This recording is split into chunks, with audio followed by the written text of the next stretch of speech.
Hi everybody, I'm Butch Stearns. I'm here to talk to you about the 2012 NAB Show in Las Vegas the week of April 16th, and also to talk about the great content shift, the demand for content anytime, anywhere. Joining me right now is Rick Ducey, who's the Managing Director of BIA. Kelsey. Rick, how are you, my friend?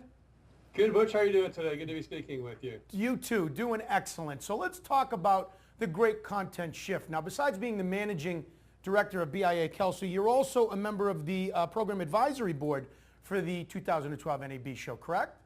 Yes, that's right. We have quite a diverse program advisory group working with the NAB Show conference people to put together a really exciting lineup of topics and speakers.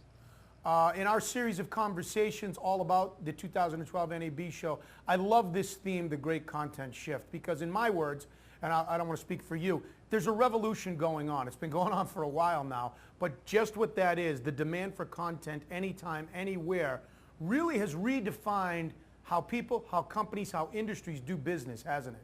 Yeah, absolutely. Sometimes I like to think about this as water finding its own level.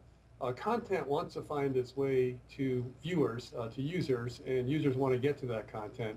And so over the generations of technology, really it's just been a matter of how effectively can technology be developed from an economic viewpoint and from a user interface viewpoint to make that connection really seductive and easy to use and compelling from a user engagement viewpoint. We're at the point now where anywhere, anytime, any device is pretty much executed in the marketplace. And that's really exciting from the consumer perspective as they start to adopt these technologies and gather themselves around this content across these different technology platforms. Eventually, programmers see that and they try to find new ways to monetize their content, so they get different licensing strategies. And then, as always with media content, particularly video content, the monetization model tends to be advertising.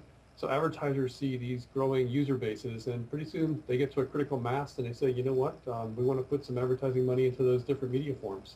Well, and it's fascinating because by the time your show gets here, you know, you've got the theme of it, the great content shift. And you've got it broken down into focused areas, meaning technologies, the shifting technologies and how you can use those.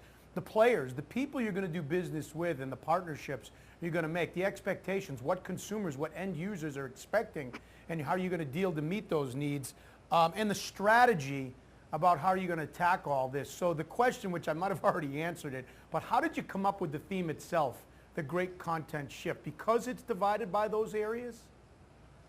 Yes, exactly. And that's exactly what's happening with the content. It is shifting across those different areas. The content shifting in terms of how it reaches consumers, the technology shifting in terms of its capabilities and the economics behind some of those content shift, the way the consumers are able to engage with it. And then, as you're saying, the fourth big element is the strategies for putting a wrap around all of what's possible and making it delivered in the marketplace.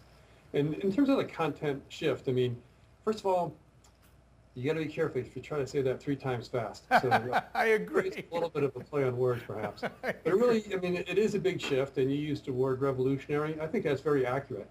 Across all those different domains you were mentioning, in terms of a technology domain, it is revolutionary. In terms of what content owners and distributors are looking at, that's revolutionary. These different platforms are really unique in history right now, the kinds of different things we're saying. And users have a whole new set of expectations in the YouTube age and in the mobile smartphone age about what their relationship with content is and how they can expect it. If they're watching the local TV news, they want to get that on their phone, they want to get it in the car, they want to get it on their PC at work, and they want to get it on an IP-connected TV set at home on a big screen, and they expect sometimes that it's going to be a linear sit-back experience, and they expect other times it's going to be a fully connected, interactive experience. And we're at the point now where we're even looking at 2 or even 3 screen consumption and engagement models with consumers. So they're really loading up with more than one screen. We're talking with Rick Ducey, a member of the Program Advisory Board of the 2012 NAB Show. Our conversation about the great content shift continues. Coming up next, we talked about the shifting expectations, what users expect, and how you need to try to meet that demand.